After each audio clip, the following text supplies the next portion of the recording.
Doctor गजाला, अगर हम ईद उल अजहा के ऊपर गोश्त खाने की बात करें तो ऐसे पेशेंट जो गायनी से रेलिवेंट हो, क्या वो गोश्त खा सकते हैं, और खा सकते हैं तो कितना खा सकते हैं? वो स्पेशली गायनी के रेलेवेंट तो नहीं, मेरा ख्याल है मैं सभी की बात करूंगी क्योंकि उसके लिए कोई अलहदा से मुख्तस नहीं है। ठीक। इसमें मेन चीज है कि आप गोश्त इतदाल से खाएं, ये जरूरी है। नॉर्मली देखें आपकी जो रिक्वायरमेंट 75 से 100 ग्राम, इतदाल से मुराद ये है कि बैलेंस में। बैलेंस में। कई लोग ये ना समझे कि दाल में मिला के। इसका मतलब ये है कि आप गोश्त खा रहे हैं तो बेतहाशा ना उस दिन खाना शुरू कर दें, क्योंकि यही वजह होती है कि उस दिन ईद वाले दिन स्पेशली गैस्ट्रोएंटरोलॉजी के वार्ड्स भर जाते हैं, डायरिया के पेशेंट्स, बदहजमी के, एसिडिटी के इतने ज्यादा हो जाते हैं। अगर हम चीजें इतदाल में रखें, हम नाश्ता भी थोड़ा सा नॉर्मल तरीके से स्टार्ट करें, खाने के टाइम भी उसको थोड़ा नॉर्मल तरीके से पकवान को लें, फिर उनके पकाने पे भी तवज्जो दें कि पकना कैसे है, वो भी इम्पोर्टेंट है। क्योंकि मतलब यहाँ मैं कुछ थोड़ी सी सेफ्टी चीजें कहना चाहूंगी।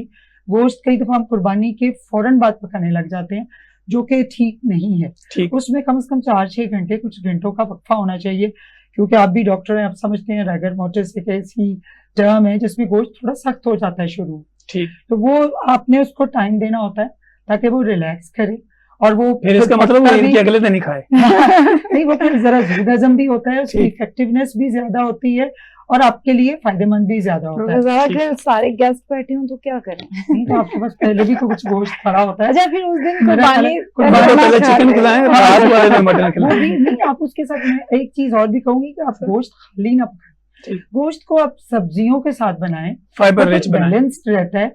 आप दूसरी चीजों का भी इस्तेमाल करें, उसमें विटामिन सी ऐड करने के लिए कुछ उसमें लेमन स्प्रिंकल करें। फिर जो आपने पकाना है उस पर भी डिपेंड करता है कि गोश्त पकना कैसे है।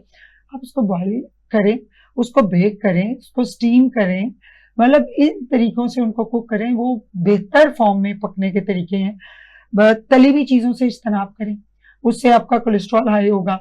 खासतौर पे अगर हाइपरटेंसिव या कार्डिक पेशेंट्स हैं तो उनके लिए तो खासतौर पे तली हुई चीजें, कोलेस्ट्रॉल हाई होता है तो उनका पारा हाई होता है, फिर लड़ाइयां। वही ना, फैट हाई जो चीजें हैं उनसे इज्तनाब करें। गोश्त आपने पकाना है तो उसमें से फैट अच्छी तरह अलहदा करें, चिकनाई अलहदा होनी चाहिए, तभी एक तो पकना अच्छा जाएगी, ताकि आपके लिए आपने सेहतमंद भी रहना है, खाना भी है, लेकिन वो तंदुरुस्ती हजार नेमत है। तो ये मत भूलें कि सेहत होगी तो आप ईदें भी इंजॉय करेंगे और ये सब चीजें वेरी इंफॉर्मेटिव। तो ये इम्पोर्टेंट है कि आपने फिर आप अपने आप को हाइड्रेट रखें।